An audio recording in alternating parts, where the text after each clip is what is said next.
Ganitong kalaking ang ganitong kalaking pera ay napupunta lamang sa mga pansariling interes nila. At kasama na po ni Sara Duterte, napupunta sa mga confidential and intelligence firms na ginagamit lamang para sa panrerentag, harassment at intimidasyon, pangbobomba at militarisasyon sa aming mga komunidad. Para po sa Korte Suprema, imbis na ang mga tunay na unconstitutional law ang ibasuran po, katulad na lamang po ng Anti-Terror Law, katulad na lamang po ng Indigenous Peoples' Rights Act, na gamit ang Estado at ang mga pribadong korporasyon sa pangangambang ng lupang ninuno sa pagpapalayas sa aming mga komunidad.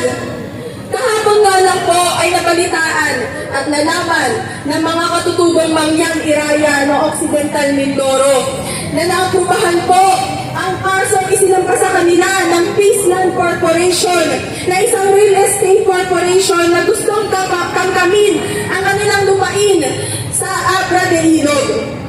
30 po silang mga katutubong Mangyang Iraya ang kinasuhan ng gawa-gawang kasong personal entry and damages sa sarili po nilang lupang ninuno. At kahapon lamang din po ay dalawang mga katutubong magsasaka mula sa Ilocos Norte ang illegal na inaresto ng mga hinihinanang elemento ng 102nd Infantry Battalion. Sila po ay hinuli ng walang warrant of arrest. Ang kanilang komunidad din po ay matagal nang tumututol sa banta ng dambuhala at mapanirang dam sa kanilang lupang ninuno. Si John Belmar Calvita, isa sa mga hinuli, ay pinalaya matapos ang mahigit kumulang 2 oras, habang si Willie Bangad ay nananatili sa kustodya ng mga militar magpasa hanggang ngayon. Sila po ay in-interrogate at hanggang ngayon po ay hindi pa rin inililitaw at ipinapalaya si Willie.